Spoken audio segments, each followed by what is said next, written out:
महर्षी बाबा दळवी यांच्या स्मृतिदिनानिमित्त दरवर्षी आंतरजातीय विवाहितांची जोडपे जे असतात त्यांचा सत्कार केला जातो आणि आज हा समारंभ घडवून आणला. हा समारंभ घडवून आणण्यात पत्रकार ससो खंदाळकर यांचा मोठा हातभार आहे आणि त्यांची टीम आहे, त्यांचे सहकारी सर्व त्यांना मदत करत असतात. आजच्या कार्यक्रमाला सामाजिक न्याय मंत्री संजय शिरसाट आले होते. त्यांनी फार उत्तम मार्गदर्शन केलं. त्यांनी सांगितलं की आंतरजाती विवाह केल्यावर तुम्हाला बऱ्याच अडचणीतून जावं लागतं, पण त्यावर तुम्ही मात केली पाहिजे आणि सुखानं संसार करा, प्रपंच करा अशा प्रकारे. आता माझं या ठिकाणी भाषण झालं. मी त्या भाषणात सांगितलं की फुले शाहू आंबेडकर यांनी जाती अंताचा संदेश दिलेला आहे. डॉक्टर बाबासाहेबांनी ॲनिलेशन ऑफ कास्ट हे पुस्तक लिहिलं आहे. त्यामध्ये त्यांनी तोडगा सांगितला आहे जाती अंताचा. घराघरातून आंतरजातीय विवाह झाले पाहिजे असं त्यांनी तोडगा सुचवलेला आहे. परंतु सध्या परिस्थिती अशी आहे की आंतरजातीय विवाहाला एक तर त्यांची पालक संमती देत नाहीत आणि समजा त्यांनी केला एकमेकाच्या संमतीनं त्या दोघांनी जर विवाह केला तर त्यांना अनेक अडचणीला जावं लागतं. घरचे लोक त्यांना बहिष्कार करतात, त्यांना घर मिळत नाही, नोकरी मिळत नाही. तर आज आम्ही संजय शिरसाटांना एक निवेदन दिलेलं आहे की 50,000चं अनुदान तुम्ही निदान 1,00,000पर्यंत करा.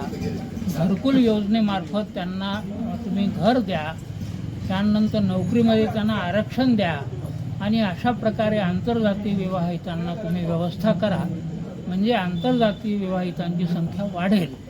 अशा प्रकारे मी त्या ठिकाणी मनोगत व्यक्त केलं आणि काही आंतरजातीय विवाह ज्यांनी केलेला आहे त्या जोडप्यांचा सत्कार माननीय संजय शिरसाट यांच्या हस्ते करण्यात आला. अशा प्रकारे आणि या कार्यक्रमाला उपस्थिती चांगली असते.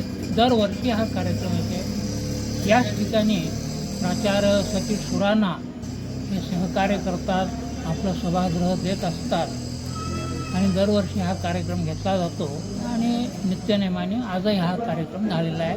उत्तम प्रकारे संपन्न झाला. सर, आजकाल म्हणजे आर्टिफिशियल इंटेलिजन्सच्या जमान्यामध्ये आणि इन्फॉर्मेशन टेक्नॉलॉजीच्या जमान्यामध्ये आंतरजातीय विवाहाकडे अतिशय कलुषित दृष्टीनं पाहिलं जातं. सैराटसारख्या घटना या अनुषंगानं घडत असतात. या संदर्भात आपलं काय?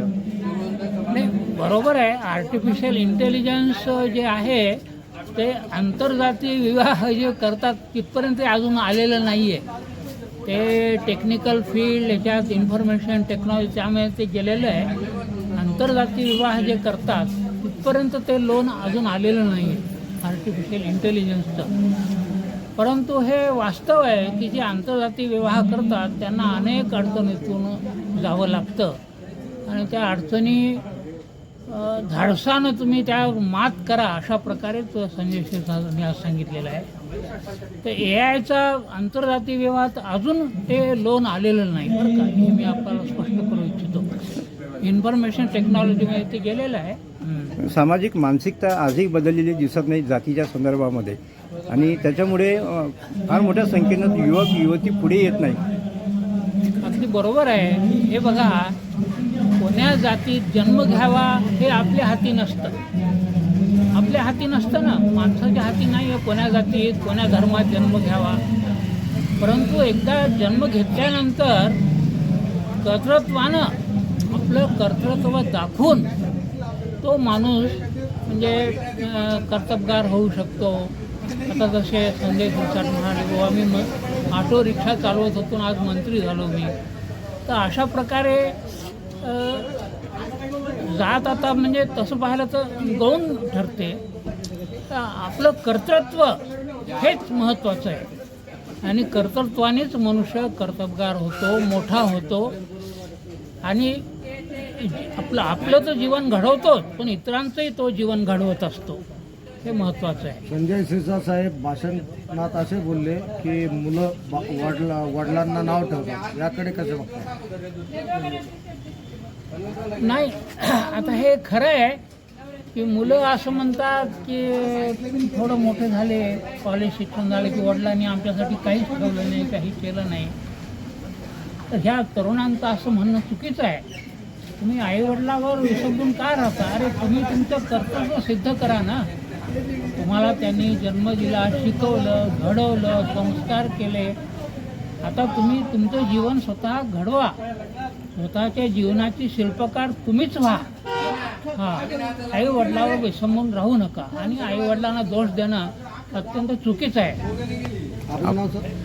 मी D.R. शेळके, माजी न्यायाधीश आहे, निवृत्त जिल्हा न्यायाधीश. थँक्यू.